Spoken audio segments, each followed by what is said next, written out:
안녕하세요. 수업 들어가도록 할게요. 아니, 아니, 좀, 둘 다 동거하지.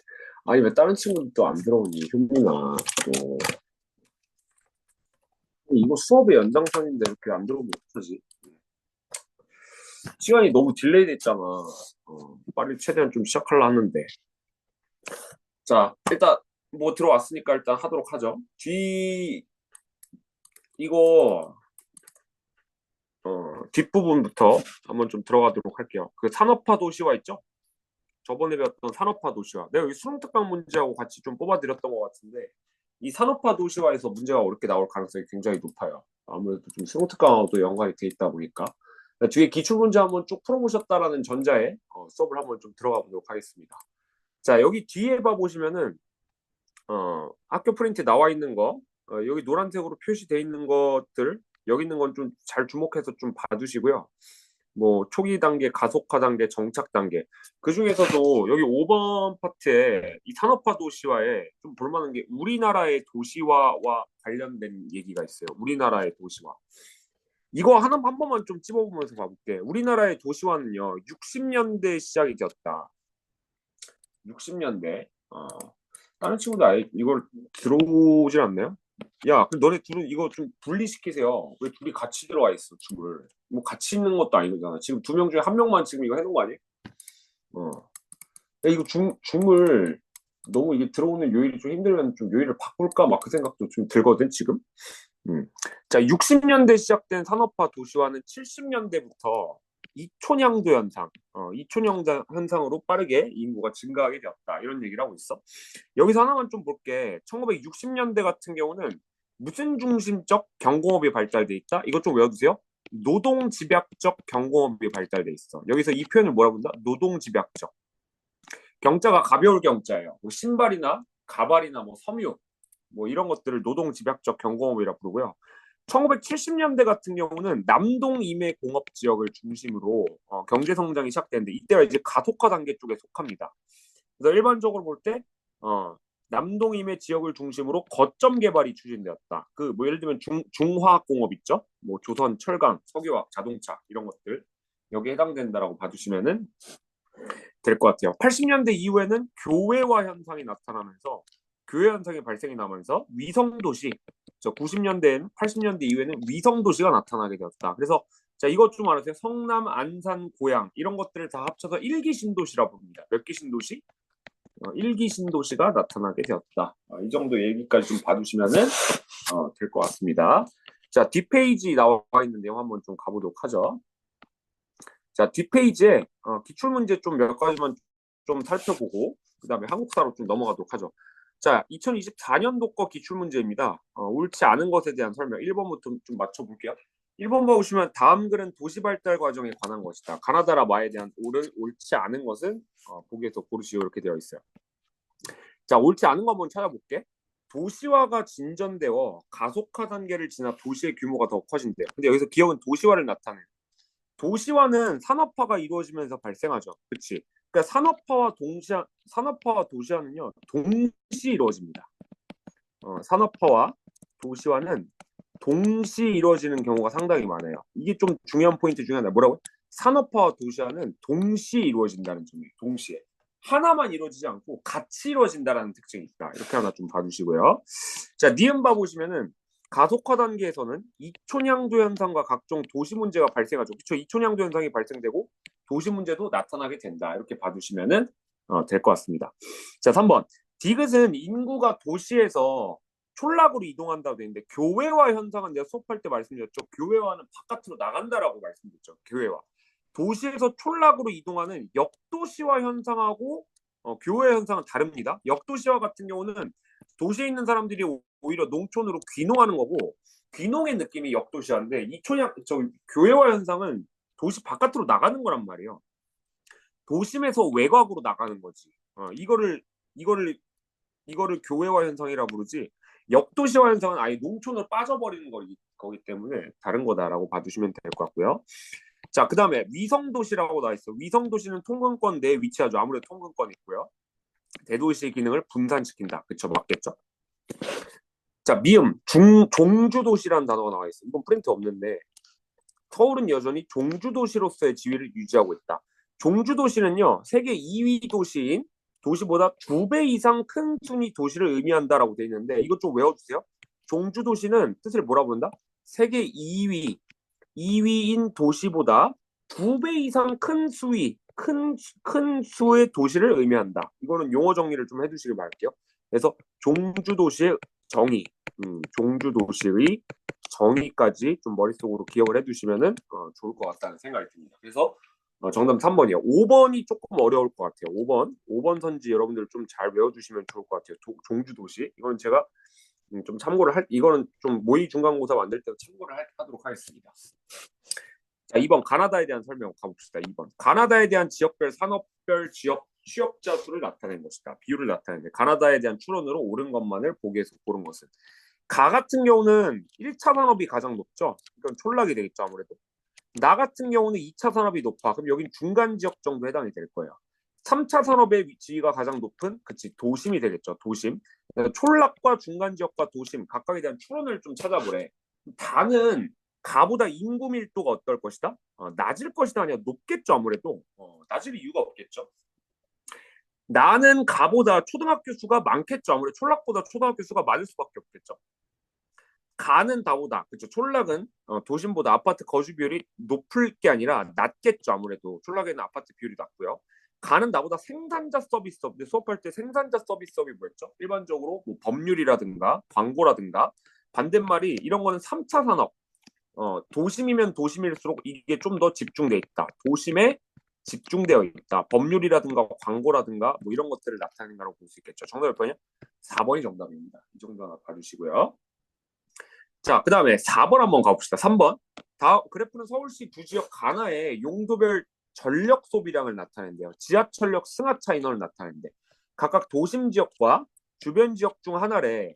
그럼 하나 좀 추론해 봅시다. 가 같은 경우는 용도별 전력 소비량인데 여기 가 같은 경우 서비스업이 제일 많아요. 이건 도심이 되겠죠. 서비스업이 많은 거는 일반적으로 도심이 되겠고 가정이 발달되어 있는 곳은 아무래도 주변 지역이 되겠죠. 그럼 가는 도심일 거야. 도심도 봐봐요. 가지역 같은 경우 도심이 여기서 추론이 됐어. 출근을 위해서 지하철을 내리는 인원이 상당히 많아요. 출근을 위해서 지하철을 내려요. 일반적으로 도심에서 아침 시간대는 지하철을 내리는 인구가 많을 거 아니야. 출근하시는 분이니까. 근데 여기 주변 지역 같은 경우 출근을 위해서 지하철을 타겠죠. 그래서 아무래도 승차 인원이 많을 수밖에 없다는 얘기야. 승차 인원. 그럼 우리가 추론이 가능하지. 가지역은 도심이고 나 지역 같은 경우는 주변 지역이구나. 이런 거를 좀 머릿속으로 기억해 두시면 될 것 같고요. 도심은 주변 지역보다 금융기관 수가 어때요? 당연히 많겠죠. 그렇죠. 금융기관 수가 많겠죠. 나머지는 여러분들이 파악해 주시면 좋을 것 같은데 여기서 주간 인구 지수가 낮을 것이다 이런 얘기하고 있어요. 주간 인구 지수는 어때 일반적으로? 내가 수업할 때 말씀드렸겠지만 주간 인구 지수가 100이 넘어가면 일반적으로 상업 기능이 가장 가깝고요. 상업 기능 100이 안 되면은 무슨 기능에 가깝다? 이거는 주거 기능에 가깝다 이렇게 보실 수 있겠죠. 그러니까 아무래도 도심이 주간 인구 지수는 낮은 게 아니라 높을 수밖에 없다 이렇게 봐주시면 될 것 같고요. 나의 상업지의 평균 지가는 주변 지역의 평균 지가는 가보다 어때요? 도심보다 낮겠죠 아무래도. 나에는 주로 지대 지불 능력이 높은 기능이 입지할 것이다 이렇게 돼 있어. 여기는 지대 지불 능력이 낮겠죠. 그러니까 지대 지불 능력이라고 하는 게 뭐야? 땅값, 임대료 같은 거잖아. 임대료를 제출할 수 있는 능력, 지불할 수 있는 능력 낮겠죠. 가는 나보다 업무용 건물의 평균 층수가 낮게 나타나는 게 아니라 높게 나타나겠죠. 아무래도 가 같은 경우는 도심이다 보니까 이 정도 봐주시면 될 것 같고요. 어렵지 않았죠? 자, 4번 한번 가봅시다. 4번. 다음 글에서 지적하고 있는 문제점으로 가장 적절한 것은 이렇게 최인호의 타인의 방이라는 소설이에요. 우리는 이 아파트에 거의 3년 동안 살아왔지만 당신 같은 사람은 본 적이 없어. 이런 얘기하고 있어. 근데 당신이 나를 한 번도 본 적이 없다고 해서 그래 이 집주인을 당신 멋대로 도둑놈이나 강제로 취급한단 말입니까? 이거는 이 소설에서 얘기하고자 하는 게 뭐야? 그러니까 도시민들끼리 살아가는데 이 물질 자체를 일반적으로 뭐야? 인간이 지배하는 현상이죠. 물질을 저희 줌 같이 들어가 있어요. 넌 줌 사귀니? 왜 줌을 같이 들어가 있어? 집에 같이 있는 거야 지금? 어쨌든 여기서 이 당신이 여기서 얘기를 할 때 도둑놈 취급하고 있는 도시 문제에 대한 얘기를 하고 있어요. 그러니까 나도 이 방에서 3년을 살았어. 그런데 당신은 얼굴을 처음 보. 그렇다면 당신도 맞다면 의심받아야 할 사람이 아니요? 그러니까 지금 본인에 대한 어떤 집, 거주지에서 지금 서로에 대한 의심을 하고 있어. 인간이 만든 물질이 오히려 인간을 지배하는 현상. 이걸 뭐라 불러? 이거를 인간 소외 현상 이렇게 부릅니다. 인간 소외 현상. 여기서 다른 건 다 괜찮은데 탈관료제라는 단어 있죠. 탈관료제는 우리 정보사회에서 볼 수 있어, 산업사회에서 볼 수 있어. 하나 좀 기억해 주세요. 탈관료제는 정보사회에서 두드러진다. 이렇게 봐두시면 될 것 같아요. 정보사회. 자, 그 다음에 5번 한번 가보도록 합시다. 5번 같은 경우는 가지역과 나지역에 대한 얘기인데 여기서 이제 도시 내부 기능에 나뉘는 현상이 나타난다. 도시 여러 지역으로 분화된다. 접근성과 지대, 지가에 따라 나뉘게 된다. 이렇게 보실 수 있어요. 집심과 이심 이때. 가는 상업 업무 기능이고 나는 도심 기능이 될 거야. 그럼 가볼게요. 학교 공장은 집심은 기억하니? 집심은 기본적으로 들어가자죠. 집심은 들어가자는 거예요. 들어가자. 근데 이심 같은 경우는 나가자가 되겠죠. 내보내자. 나가자가 된단 말이에요. 그럼 일반적으로 이심 현상이 두드러지는 건 학교나 공장이겠지. 학교나 공장은 나가려 그러겠죠. 그다음 니은 같은 경우는 가에서 인구 공동화 현상. 그치, 아무래도 인구 공동화 현상이 나타나겠죠. 이런 부분에서 맞고요. 가는 나보다 상주 인구 비율이 높게 나타나겠어요? 상주 인구 비율이 낮게 나타나겠죠. 상주 인구 비율은 낮을 수밖에 없죠. 상업 업무. 나는 도심은 상업 업무보다 평균 통근 거리가 어때요? 당연히 멀겠지. 여기서 출근하는 게 당연히 더 멀겠죠. 어떻게 상업 업무기는 더 가깝다라고 느껴질 수 있겠죠. 이 정도 봐주 쉬운 문제고요. 자, 그 다음에 6번. 여기 서술형 2번이죠. 자, 이거는 별표하시죠. 열섬 현상의 의미와 그 발생 원인 한 가지를 각각 서술하시오. 열섬 현상은 내가 수업할 때 말씀드렸죠. 가운데가 뜨거운 히트 아이슬란드. 다른 데보다 온도가 높은 현상을 히트 아이슬란드라 불러. 열섬 현상이 의미를 적으래. 도심의 녹지 면적이 감소하고 각종 인공열이 발생하면서 도시의 기온이 주변 지역보다 높아지게 생각하는 거야. 여기가 어때? 상당히 높다. 기온이 높은 데를 히트 아이슬란드라 부르죠. 발생 원인 세 가지는 좀 외워두세요. 고층 빌딩으로 인한 바람길 차단. 그다음 밤과 겨울의 방출함으로 기온이 낮아지지 않는다. 흡수한 열. 그다음에 인공열의 발생, 에어컨 실외기 같은 거. 이런 것들은 작년에 한번 나왔기 때문에 올해는 나오기는 어려울 거예요. 다만 이 열섬 현상이 발생되는 의미 정도는 서술형 문제로는 모르더라도 객관식으로 나올 수 있다는 얘기야. 이거하고 이제 비슷하게 나올 수 있을 만한 거. 열섬 현상 꼭 기억해 두시고 6점짜리 문제였어요. 상당히 배점이 큽니다. 그래서 원인이 뭐야? 각종 도시 면적이 감소하고 여기 이 A 지역이 B 지역보다 어떻다? 온도가 높다라고 볼 수 있는 부분이 되겠죠. 이 정도 봐주시고요. 자, 그 다음 7번 봐볼게요. 다음 중 ABC의 도시화율 변화를 나타낸 것이다. 이에 대한 옳은 분석만을 보기에서 고른 것은 이렇게 돼 있어. 산업화 시작 시기를 물어보는데 지금 이 산업화가 시작되고 있는 시기를 딱 시기적으로 봤을 때 어디가 제일 빠르겠어요? 그렇죠? 아무래도 여기 점선으로 돼 있는 B국이 제일 빠르지 않겠어요? B국이 지금 1위에요. 왜냐면 여기가 지금 제일 높은 데 위치하고 있잖아. B국이 제일 높고요. 그 다음에 이제 두 번째로 볼 수 있는 게, 그치, 두 번째가 A가 될 거야. B, A. 그 다음에 세 번째로 볼 수 있는 게, C가 되겠죠. C, B, A, C 이 순서 들어갈 거야. 여기 좀 잘못 썼어, 이거. A, C, B가 아니라 B, A, C 이 순서 들어가겠죠. 어떻게 된다? B, A, C 이 순서대로 가야 되겠죠. 그러니까 산업화 시작 시기에 대한 얘기를 하고 있고요. 산업화가 시작된다는 건 일반적으로 가속화 단계에 접어들었다는 얘기야. 가속화 단계에 접어들었다는 산업화가 제일 빠른 국가가 바로 B가 되겠죠. 1990년대 3차 산업 종사자래. 그럼 3차 산업 종사자의 비율이 가장 높은 거 찾으래요. C국이 높겠냐고. C국은 지금 이제 아직 가속화 끝나고 지금도 가속화가 진행되고 있는데. 그리고 A국 아니면 B국이 제일 높겠죠. 1950년대를 물어보네. 1950년대 B국은요. B국 같은 게 어때? 이거 60%죠. 60%. 그다음 촌락보다 도시에 거주하는 인구가 많겠죠. 왜? 여기는 1950년대 B국 같은 경우는 도시화율이 지금 몇 퍼센트야? 60%가 넘어가다 보니까 도시에 사는 인구가 10명 중에 6명이 들어갈 거예요. 그러니까 해당이 되겠죠. C국의 토지 이용 집약도, C국의 토지 이용 집약도는 1950년대보다 2017년에 조금 더 어떻다? 2017년에 높아졌겠죠. 아무래도 여기가 도시화율이 높다 보니까. 정답 몇 번이야? 5번이 정답이 되겠죠. 그래프 분석 문제다 보니까 어렵지 않아요. 잘 하실 수 있을 거라고 생각이 듭니다. 자, 2023년도 건데 몇 가지만 좀 찝어드리면서 좀 보여드릴게요. 2023년도 거 기출에 몇 가지만 찝어드릴게요. 서술형 3번 봐보시면은 도시 기능이 복잡 다양해지면서 뭐가 도시 내부 구조의 분화가 나타난다. 이 도시 내부 구조의 분화가 나타나는 영향을 가장 큰 요인은 접근성과 뭐다? 그치, 지대가 되겠죠. 접근성. 집심 현상의 정의를 적으래. 뭐야? 상업과 업무 기능이 도심으로 집중하는 거. 이걸 뭐야? 들어가자죠. 들어가자. 집심 현상은 들어가자가 되겠죠. 이거 집심과 이심과 관련해서 이것도 서술형으로 한번 나왔잖아요. 나오긴 좀 어렵겠지만 객관식으로 나올 수 있겠죠, 무조건. 자, 그 다음에 17번. 있는 대로 고른 것은 2013년 작성된 광주광역시 오늘날 기온부 가지역은 다른 지역보다 4도 가까이 높게 나타났대. 이게 뭐야? 바로 열섬 현상이 되겠죠. 열섬, 히트 아이슬란드. 그러니까 가지역은 다른 지역보다 조금 더 높게 나타난다. 이유를 고르래요. 왜 그런 거겠어? 그치, 포장 면적이다. 이거는 기출 문제로도 나왔기 때문에 객관식으로 나오겠죠. 인공열 때문에도 그렇고 녹지 면적이 증가하는 게 아니라 감소되겠죠. 아무래도 감소했기 때문에 인공열이 기본적으로 기온이 낮아지지 않겠죠. 고층 빌딩이 증가하였다. 바람길 차단. 정답 4번이 되겠죠. 이건 서술형으로도 또 바꿔서 나올 수 있기 때문에 좀 기억해 두시고요. 자, 그 다음에 옆에 한번 가봅시다. 18번. 도시와 곡선을 나타낸 그래프다. 이에 대한 옳은 설명만을 보기에서 고른 것은 다 같은 경우는 초기 단계에 속하고요. 나 같은 단계는 가속화 단계.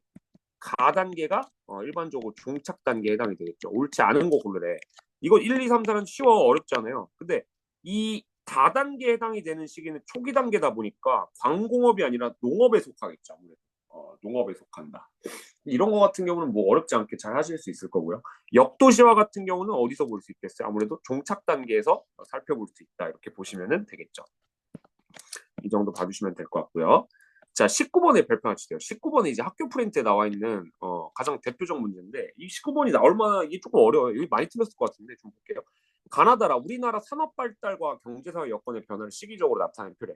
초기와 가속화 종착 1960년대와 70년대와 7, 80년대 그다음에 90년대 이후에 볼 수 있는 모습 이거를 이제 각각의 시기적으로 구분을 하는 거야. 이거는 프린트에 나와 있는 내용을 토대로 문제를 푸셔야 돼요. 굉장히 좀 중요한데 가는 경제개발의 기반식이다. 이 기반식이라고 하는 건 일반적으로 볼 때 경제개발을 시작하겠다. 시작하겠다. 그러니까 밑밥을 다져놓는 시기다. 이런 이야기라고 보시면 돼요. 밑밥을 다짐. 근데 아까 수업할 때 말했어요.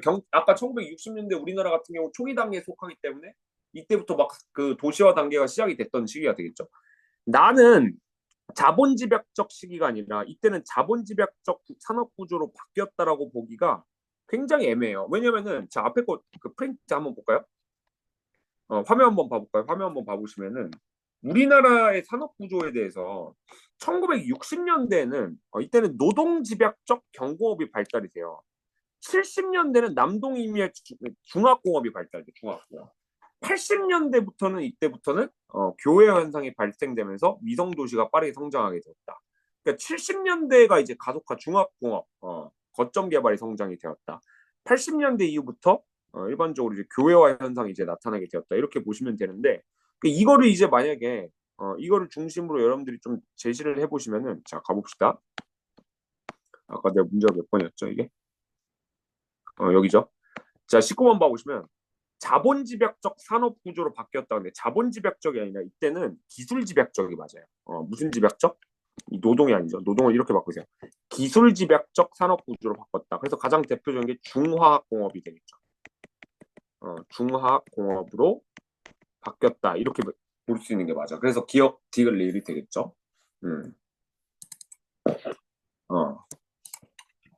그 봐주시고요.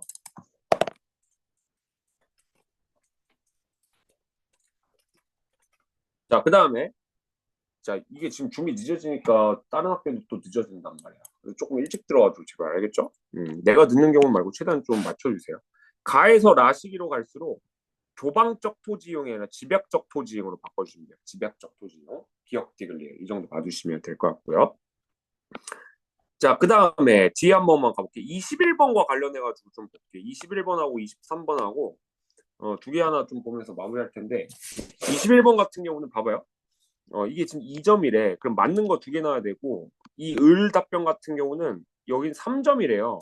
근데 여기서 이제 중요한 게 뭐냐면은 이게 봐. 도시성의 확산으로 자율성과 다양성이 존중되기도 하나 사회적 유대감이 약해지. 그쵸? 이거 내야.